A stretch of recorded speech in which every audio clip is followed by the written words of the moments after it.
I'll go ahead and get it out of the way. As you can tell by my accent, I'm not from Boston. So when I meet people, one of the first things they ask is where I'm from. And I'm from that state that's pretty much unknown to this crowd. I'm from Alabama. So I will try to enunciate my words so you don't hear the drawl too much. But if you can't understand it, I'm going to go ahead and apologize ahead of time. I could translate, Jay. Sure. Well, I want to begin with, I'd like to thank the Lancer Conference for having me, Miss Deborah. I'd like to thank Miss Fonzie for introducing me, Mr. Allen, and it's an honor to be here. And I'd like to say hello to the distinguished guests and speakers. And this is, for me, this is a joy because I love history, I care about history, and I believe history matters, and I believe the assassination of President Kennedy has a profound effect on our worldview today. So when I got into the Kennedy assassination, my dad was a history professor, and I was growing up in a culture of history where I was taught that you respect history. And I was taught that history affected everything you did. And if you didn't know your history of the past, you didn't know how to deal with the current situations. And we kind of see that going on today. A lot of our politicians, a lot of the younger people coming up in the school system and in colleges, history is kind of being revised and rewritten or being put on the back burner as far as it's not as important as other subjects, as math or as science. And I'm not anti-math or science, but I believe history matters. I believe it's one of the most important subjects you can ever touch upon, especially when you're dealing with a younger generation. Because if you grow up without any historical information or any care or empathy for the past, that affects your worldview in the future. And we see that today. I will ask some of my younger friends, do they care about any historical topic? And some of them do, so there is good news out there. But for the most part, a lot of them I get the same response. Why does it matter what happened to President Kennedy in 2015? And why do I waste my time reading all those crazy books? And when I tell them I researched the JFK assassination, I can almost see their face cringe up. And they look at me like I believe in UFOs and I believe in Bigfoot coming out of the forest.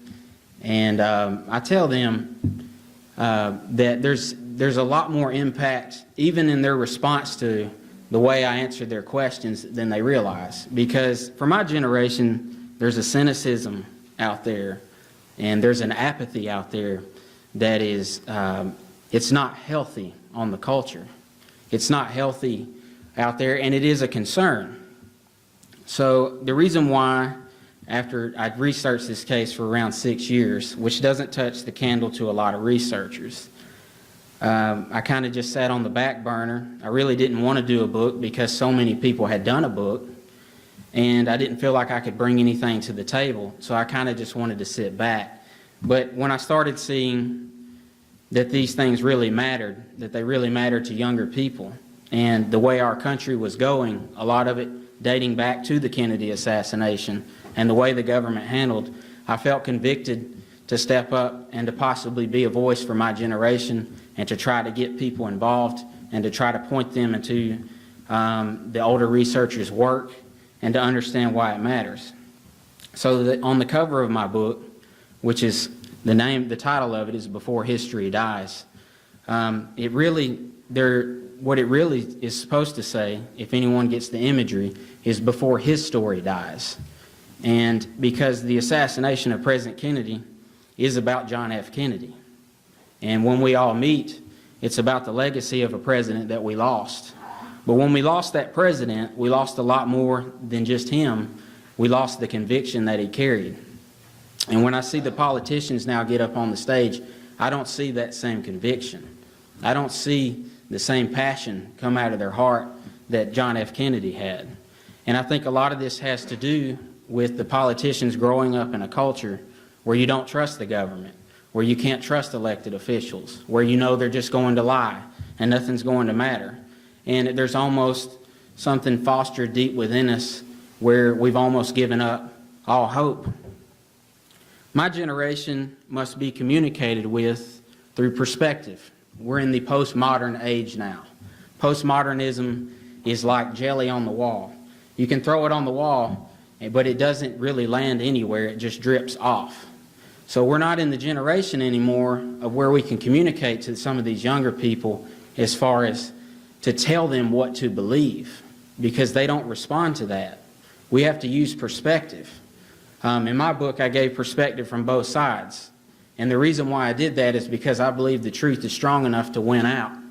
And I believe that the polls show that the truth is strong enough to win out. And so I did that because I wanted to allow people in my generation to be the decision maker in what they believe. And I wanted them to reach out to other researchers and not believe that they are the end-all of history and that they knew everything about everything. Because even after 6 years, I mean, I think every day I probably learned something new about the assassination I didn't know before.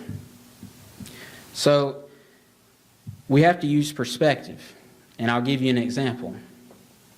I have met a younger person on the grassy knoll, and I asked them, who do you believe killed President Kennedy? And he said, I believe Oswald did it, because they said, I believe all those conspiracy theories are just crazy. Now, they're coming from this, not that they've researched it. They're coming from this because it's becoming kind of in our culture, kind of a side circus, where certain researchers have come in and made it into who can sell the best book, who can make the most money, who can have the best name in the research community.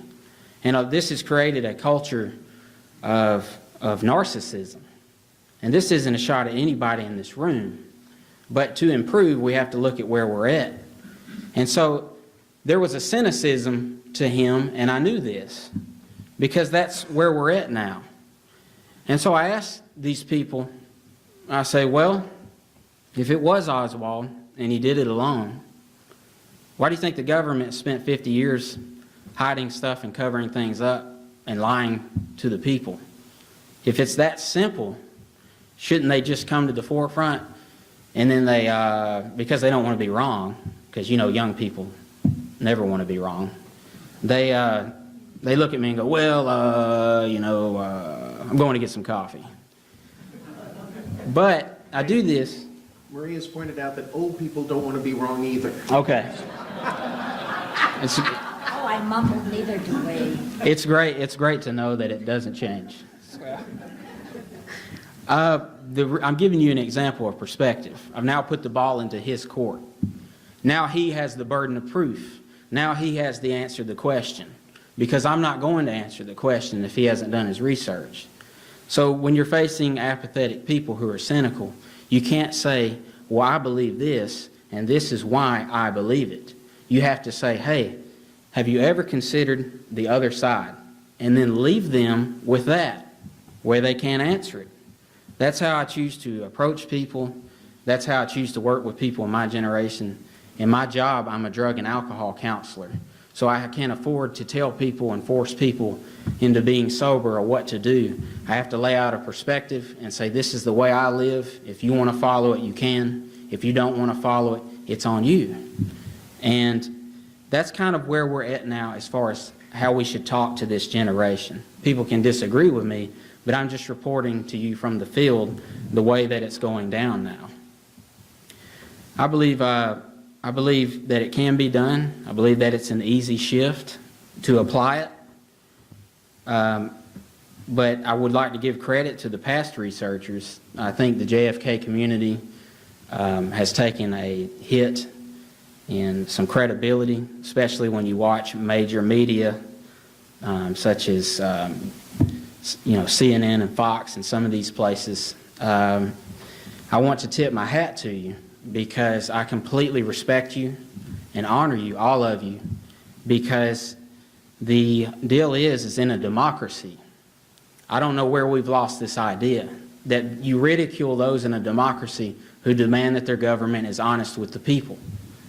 And we've almost hit a place now where we're ashamed of that, where we don't want to tell people we researched the Kennedy assassination because we're afraid we'll be ridiculed. But that is the heart of a democracy, and that's what President Kennedy would have wanted. He would have wanted people to care. He would have wanted people to keep this going for 50 years after the fact. We're coming up on 2017 now, after years and years of waiting, and we're getting more and more information that's coming out, more pieces to the puzzle. And I tip my hat to every researcher out there and to everyone in this room that has fought the good fight and kept the faith. And I believe that is the American spirit, and that is what makes this room, makes the JFK community and the research community such a wonderful place to be, full of people who have conviction and care for the truth, even when other people tell you you're nuts for pursuing it. And we have an uphill battle. The CIA and those in power have effectively ran a disinformation campaign for years. They did it to Miss Fonzie's husband. They continue to do it. They lied to the Assassinations Record Review Board. And now you are seeing the results of their machinery inside the culture. But we can't get stuck in their fight, which is what they want. They want you to come to the table and debate them. They want you to yell at them and show people how evil they are, because the more you persecute them, the stronger they get. So we must approach the agency and places like that with a statesman-like approach. We can no longer beat our drums and talk about the evil empire from behind, because the more we do that, the more we play into their game. Because the more they shift that around and say, look at those angry conspiracy theorists, they just won't leave us alone. Just recently, the Barger report came out from the CIA. I talked with Dan Hardway a good bit. He's become a good friend of mine through my book project.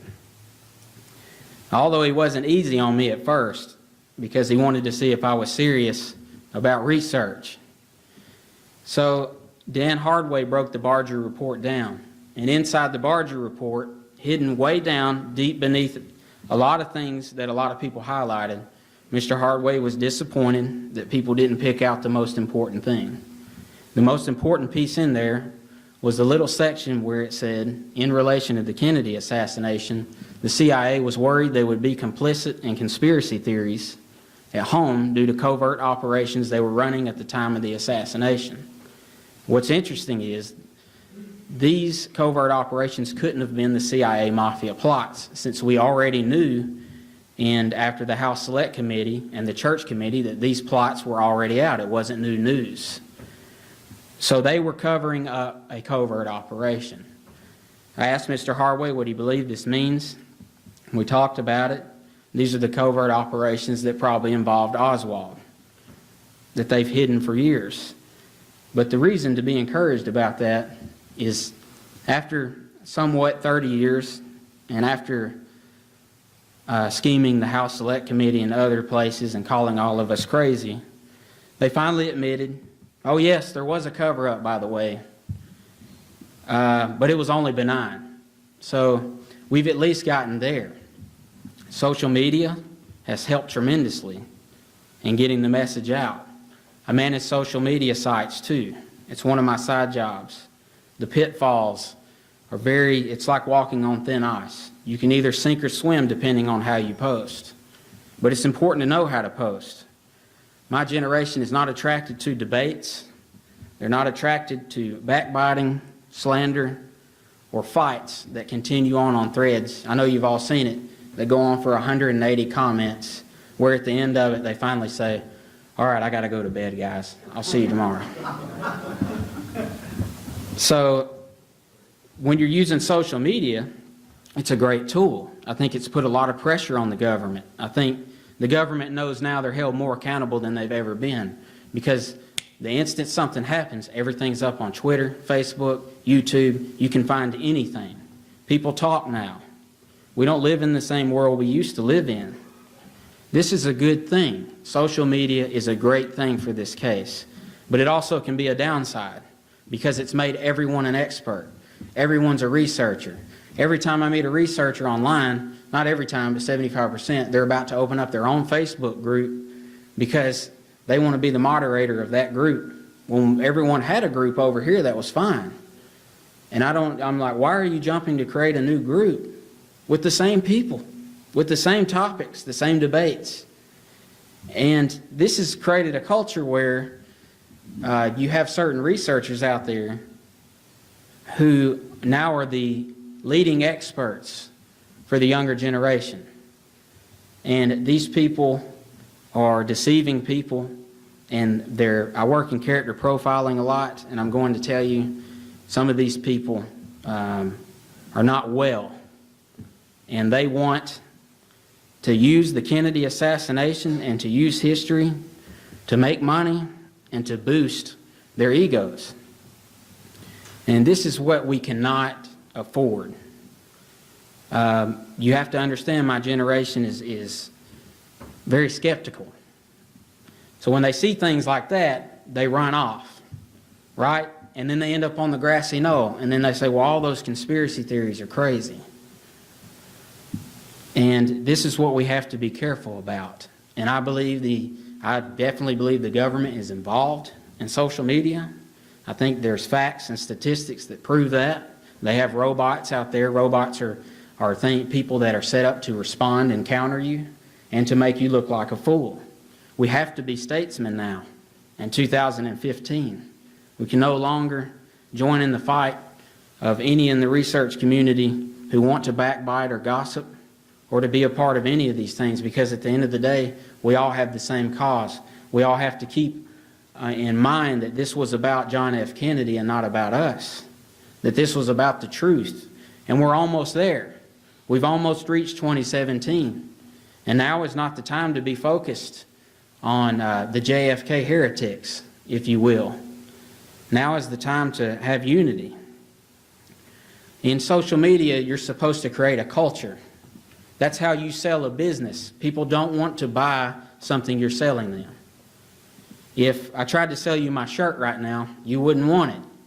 But if I could somehow sell you that this was the best shirt in the world, and you need to get a shirt like this, that's the better way to sell. Social media is a great place to create a culture. The culture that is in here needs to be taken online, because a culture is stronger than one researcher.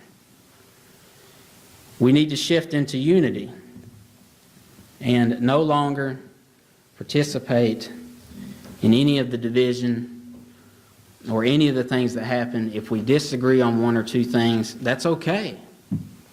God didn't make everybody alike. Not everybody's wired the same. Some are analytical, some are creative, some might see some things, other people don't. And I think it's a strength to be able to look past some small indifference. Some people we're not ever going to see eye to eye with, but we still can be statesmen. President Kennedy was a statesman, even to Nikita Khrushchev and to other people, and we all admire that and we read it, but I think we should apply it in our behavior. And I'm working hard to apply it in my behavior.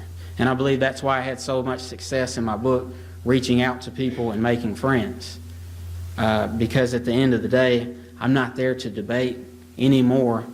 They're going to believe what they're going to believe. People are going to research what they're going to research. I'm not going to change it. And so I'm there for those who want to learn.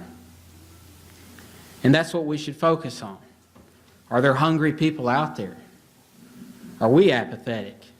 Do we look at the new generation and it's just hopeless?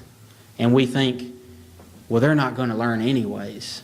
Look at those young kids. They're so stubborn. Yes, we are. That's absolutely true. But there are certain people out there that are hungry. Since I wrote my book, and I've had tons of young people buy the book and read it, and they caught it. They understand what's going on. So there is hope. I've met a lot of young people who have gotten interested in the case since I've worked with them and talked with them. And the people at my house, including Dorian, who's sitting right there, are probably sick of hearing about it. Because whenever I bring up the Kennedy assassination, they're like, oh. So I think it's back into the attitude of the American University speech, the one we admire so much, the one at the beginning of the movie of JFK that instantly sucks you in with the soundtrack music behind it. And it's examining our own attitudes towards one another and examining our own attitudes towards where we're at in the research community. There's nothing wrong with reforming. There's nothing wrong with looking at where we're at and getting a game plan. There's nothing wrong with that. It's painful. It's not comfortable sometimes, but it's necessary for any group to thrive. You must always tweak and detail and look at where you're at and self-evaluate. And when President Kennedy in the American University speech said, "Let us examine our own attitude towards peace itself," too many of us think it is impossible. Too many think it unreal. But that is a dangerous, defeatist belief. It leads to the conclusion that war is inevitable, that mankind is doomed, that we are gripped by forces we cannot control. There's a lot of meat in that speech. And it's almost as if JFK was speaking to the community that's trying to get to the bottom of his death somewhat after 50 years later. We have to examine our attitude towards the research community. We have to examine our attitude towards carrying on the fight. We can't lose heart. Too many in the media and American culture think it's unreal, it's impossible, but it's dangerous and defeatist, and it's fatalistic. And when I look at the culture today and people ask me, why does the Kennedy assassination matter in 2015? Why would young people care? Because if you look at the historical record, the Kennedy assassination and the way the government responded to it is the shift that took us into our modern day apathy, where we do have a dangerous defeatist belief. You can almost feel the attitude in the air of all these things stirring up in the world and people feeling like our government's not going to tell us the truth and they're not going to handle it and they might be in it for their special interest. But I believe that the power of a democracy is in its people and not in the government. And if you look at the way that the people have won the Kennedy assassination, they have forced the CIA to admit certain things. They have forced people to tell the truth. This has been a 50-year battle, and we are winning the battle, even if they tell you we're losing. The truth of the matter is the CIA is scared, they're backtelling now. When they release things so you can celebrate this anniversary and have a huge victory, when the CIA releases things after 50 years and says, wait a minute, y'all were right, but there was a cover-up. Well, of course, we're not going to apologize for calling y'all crazy or that we lied to you. But y'all were right, but it was a necessary cover-up. I hope y'all can understand. You have to understand that now they're backtracking. They're running. They're worried. This is from pressure from the outside. It's starting to dent the agency's reputation. They asked President Obama a few days ago, what do you think about the JFK files? Basically, his response was, well, there's nothing that impressive in it anyways. There's nothing that secret in it anyways. And he compared it to UFOs and Bigfoot.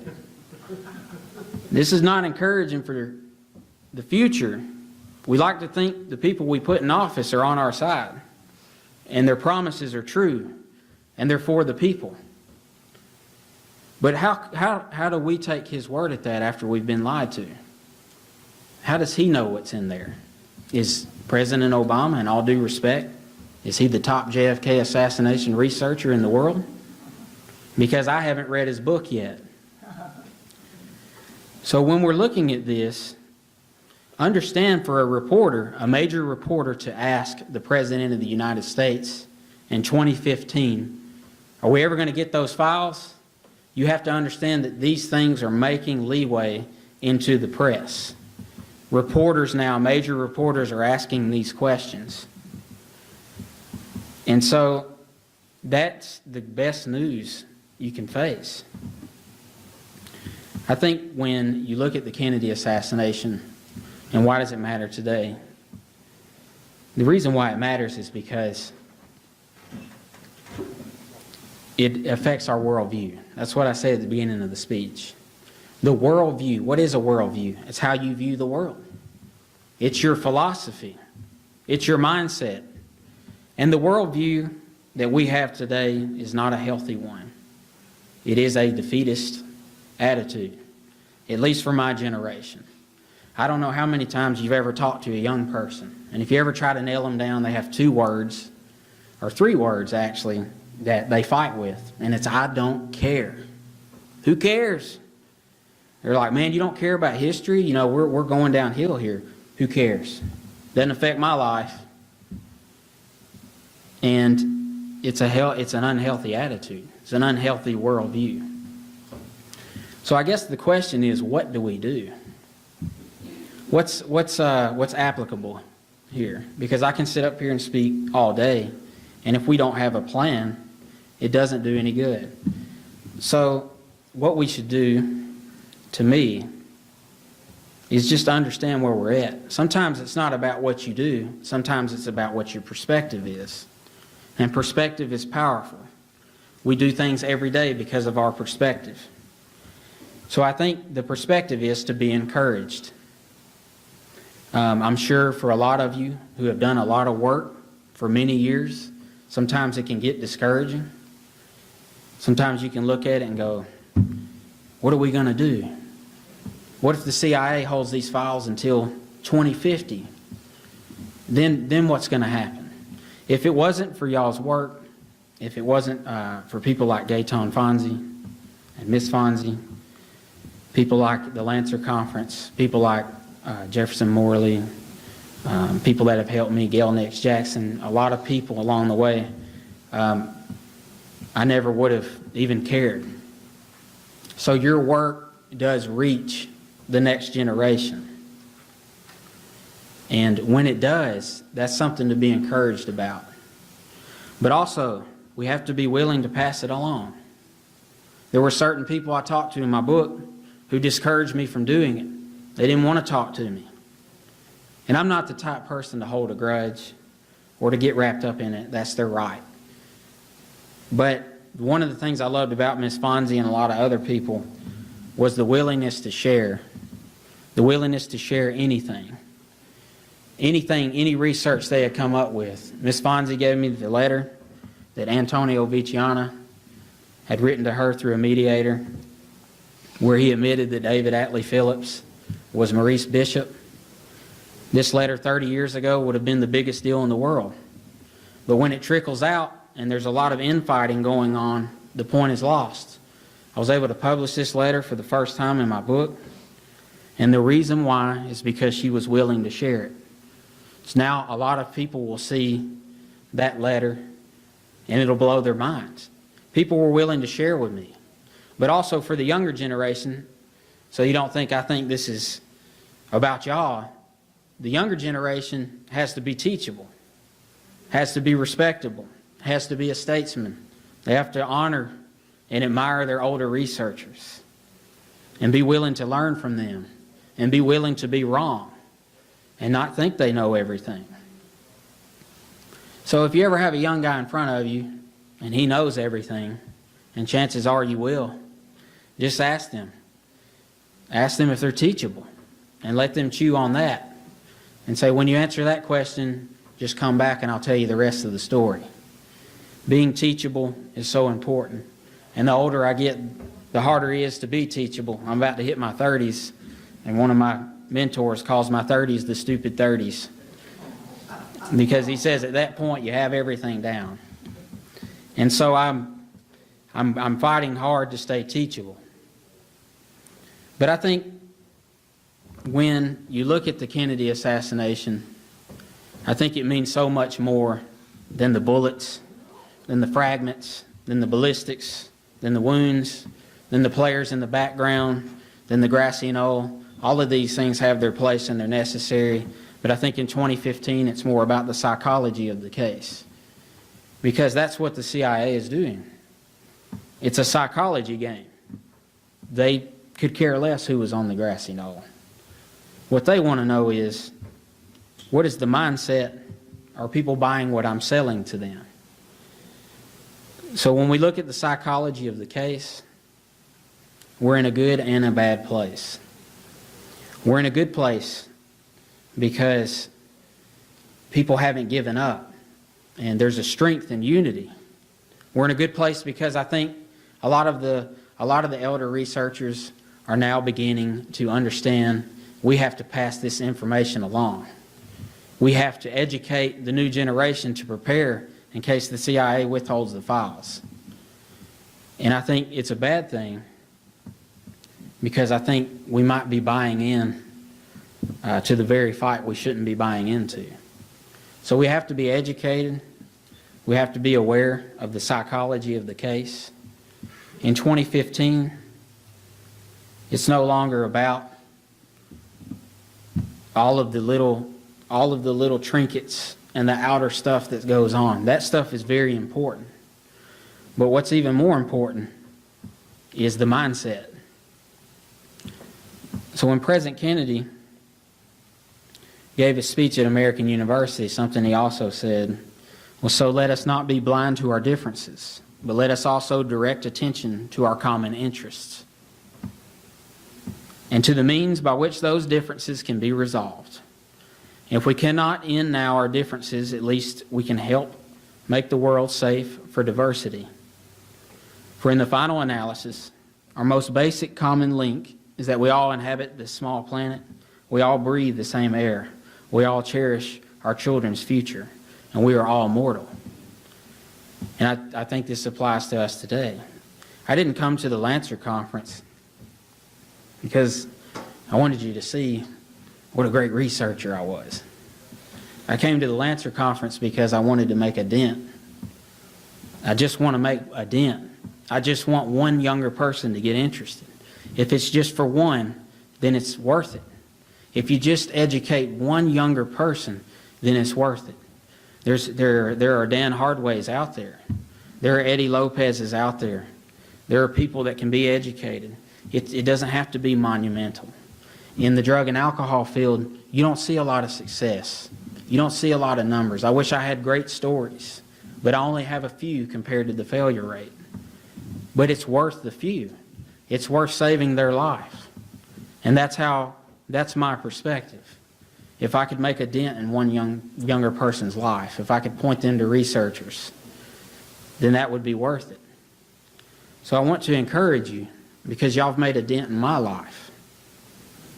6 years ago, I'm going to be honest with you. People said the Kennedy assassination. I thought, whoa, I am not going near that. And now that I'm into it, I understand your conviction. And I understand why you do it. But I hope you're not discouraged. I hope you realize I wouldn't be standing here today without your work, without the opportunity I've been given, without the work of people of the past, without books like The Last Investigation. I would never be up here. So you made a difference in my life. I'm proof that there are younger people out there that care.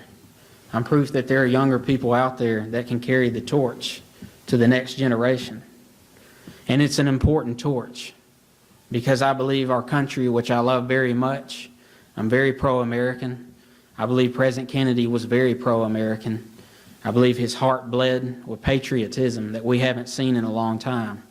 I believe the torch is important because we need another John F. Kennedy in the times coming up.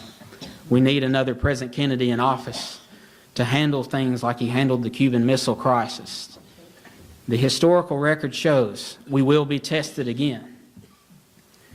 There's a day coming where our president's going to have to make decisions that save or destroy lives. We've lived in a great time of peace. We've lived in a great time of grace. But there will come a time again where the American resolve is tested and we can no longer sit on the back burner. This begins with educating people about history. This begins with educating people about John F. Kennedy and his legacy and why he was assassinated, who are the players behind it, and what it's done to the culture. And then you challenge those younger people because younger people want to be unique. They want to be cool. They want to be separated. Well, I'm not like those guys, man. I'm different from that. I don't roll with the crowd. Then say, man, if you don't want to roll with the crowd, then don't be like the rest of the culture. Care about history. Understand why we're where we're at. Understand why this is in our culture. The little John F. Kennedys are in the classrooms right now. They're growing up in the school system. They hear the things in the media. Their parents are educating them. John F. Kennedy himself was a historian. As you know, he had a historian in the White House. These are people he would pull from when making modern-day decisions. This is why 40 million people weren't killed during the Cuban Missile Crisis when everyone around him wanted him to do it. This is why we're here today. Because he believed in history. He believed you could look at history and make a modern decision based on the mistakes of the past. I don't see that going on now. I see our government making impulsive decisions where a problem is thrown at them and they just do their best to handle it right there. Well, we'll just throw another $1 trillion at it. We'll just go into this country and go to war. And we'll just deal with the repercussions later. We can't live like this. You can only do that so long. Even worse, the spirit of John F. Kennedy has been lost, but I believe it can be regained. When I speak to younger kids, when I speak to high schoolers and things, I encourage them to be like John F. Kennedy in their character and their statesmanship, the way they approach their study, but most of all to care about other people. When was the last time you had somebody in the White House who you really looked at him and said, man, I know that guy cares about my child. I know they care about who I am. I know they're in there because they love America, because they bleed America, and because they want to do a good job for the American people. That man is a servant of all of us. We've lost that. But we can get it back. But it has to begin at the Kennedy assassination. It really does. And I'm not just saying that because I'm a researcher in the Kennedy assassination. That's where we lost it. After that, we had Lyndon Johnson and the lies of the Vietnam War, and then Nixon and Watergate. And then it just went on and on and on. And it's gotten worse each decade. And my question is, where will we be in 10 years, 20 years? Will our president even know what history is? When the CIA approaches them, we need a John F. Kennedy to stand up and say, release the files. The people want the files. But this is going to come from the younger generation. And I hope that we can just keep going. And by any means necessary, never take no for an answer. I've done things with Jefferson Morley and social media for jfkfacts.org. And one of the things that's coming out in 2017 is these guys are hoping and praying that these files are released and fighting in court to do it. So when I hit click and I share a post about the CIA releasing files, I try to share it to younger people too. Because younger people love that stuff. Stick it to the man. They love that. It's just they're not educated enough to know what's going on. So when I walked in this morning, I just came in and I thought, well, you get up and you make a speech or you write a book, and I'm just the type of person that I want the book to get the message across more than I want it to sell. And I got an email the other day where the 6th Floor Museum decided to take my book into their library. And I was thrilled about that because usually their books are only one-sided. And I hope some younger person comes through and my book's thinner, so they might look at it and go, you know what, I think I'll pick that one. And start reading through it. And I hope they'll learn the history of the past. And I have a conviction in my heart to carry it on. And I want to be a statesman in it. And I want to represent well. And I want to pursue the truth. And I want to have the conviction that John F. Kennedy had. Because I believe it's important. And I believe, like President Kennedy said in his speech, we can't afford a defeatist attitude. We can't afford a culture that is so stuck on themselves that they don't care about other people. We've seen in the historical record what happens to cultures when they give up and they stop caring. When the people become faceless to those in power. That's a very dangerous culture.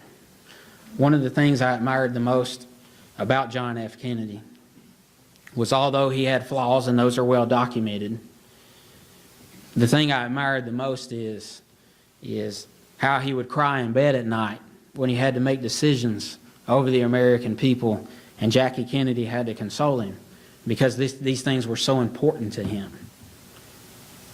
And I think he did this because I think he understood history. And I think he understood how unique a democracy was. And I think the historical record is very clear that he was very worried that there would be a major power shift and that the power would go to the elite. And the elite would rule over the people, and we would be pushed further and further into socialism until all of the people had all of the power. And a lot of younger people nowadays, they'll just come out and tell you, I want socialism. I want the government to have the power. Because they really trust these people that they're not going to abuse their power. But there's never been a socialistic society in the history of the world that hasn't at some point or another abused their power. John F. Kennedy was not a socialist. He was against socialism. He was against communism. He was a foe of communism. He fought against it. But he also understood that you cannot solve problems through violence, through nuclear bombs, through killing millions of people. And he also didn't back down. He didn't have the attitude of let's just sit back and let everything happen, and then at the last moment, if we need to, then we'll step up. He was a true leader. And that's what we need today. Even in our interactions with one another, I think a good question to ask is, how did President Kennedy act with other people? How did President Kennedy act toward Nikita Khrushchev when he tried to bully him? He didn't back down, but he also didn't slander him. Even after the Cuban Missile Crisis, he asked people to not hurt the pride of Nikita Khrushchev because he understood how lucky we were to be alive. I believe the Cuban Missile Crisis changed John F. Kennedy. I know a lot of you already know that. It changed Robert Kennedy, who's another death that's tragic, the loss that we endured. And we haven't had that kind of heart in the government in a long time. So, in closing, the reason why the Kennedy assassination matters is because truth matters. There's only absolute truth. There is no relative truth. I might like black and you might like red, and yes, that is relative. But when we're talking about the ultimate truth, there's only one truth. If I say the CIA lied to us about the Kennedy assassination, that's not up for debate. That's an absolute truth. That absolutely happened. And so, when we're looking at absolute truth, that's why history matters and truth matters. Truth is worth the battle of your life. To die for truth is a noble cause. To surrender your life for the cause of truth is to be a soldier for the United States of America. John F. Kennedy had everyone involved. He wanted everyone involved in the new frontier. He didn't get in office and talk about race, talk about Democrat and Republican, talk about who was the greatest politician, or get entangled in civilian disputes. He didn't invade countries just on a whim. He didn't do these things. John F. Kennedy knew that history mattered. He knew that every individual mattered. He knew that the children of tomorrow were the future. He was very wise. He was very witty. And that's why I continue the fight, because I believe democracy matters. Because I believe in democracy, no matter what anybody tells me, I have the right to ask my government what happened to my president, even if I wasn't alive. I have that right. I have the right in 2017 as an American citizen to go hire a lawyer, to file a Freedom of Information Act, to join in another lawsuit. I have the right to knock at their door until they answer. And I believe they will answer if we knock enough. I have that right. That is my right as an American citizen. When the bullets rang out in Dealey Plaza and President Kennedy was pronounced dead a short time later, the American spirit died with him. Americanism, patriotism. Why are these words wrong now? Why do I sit in front of young people and they ridicule me if I talk about the flag, how I'm proud of it, how I'm proud of our country? I know we're not perfect, but no country is. So I believe we have to get back to the spirit of JFK and what we lost. But the way to do it is to educate one younger person. And that's what I challenge everyone to do this year. Reach out to a younger person. If you fail in that, reach out to another one. If that doesn't work out, reach out to another one. There's someone out there that will listen. I go down on the grassy knoll sometimes, and I just walk around and talk to people. And I usually find one who's interested. And they say all sorts of things. You know what I mean? Well, man, were they shooting from that drain over there? I'm like, I don't think so, but, you know, we can move on from that. But I tell them why it matters. So does it matter today? Absolutely it matters. And I think in the research community, when we examine ourselves, the best thing to do would be to say, ask not what history can do for you. Ask not what the JFK assassination can do for you. Ask what you can do for history and the JFK assassination. Ask what you can do for your country.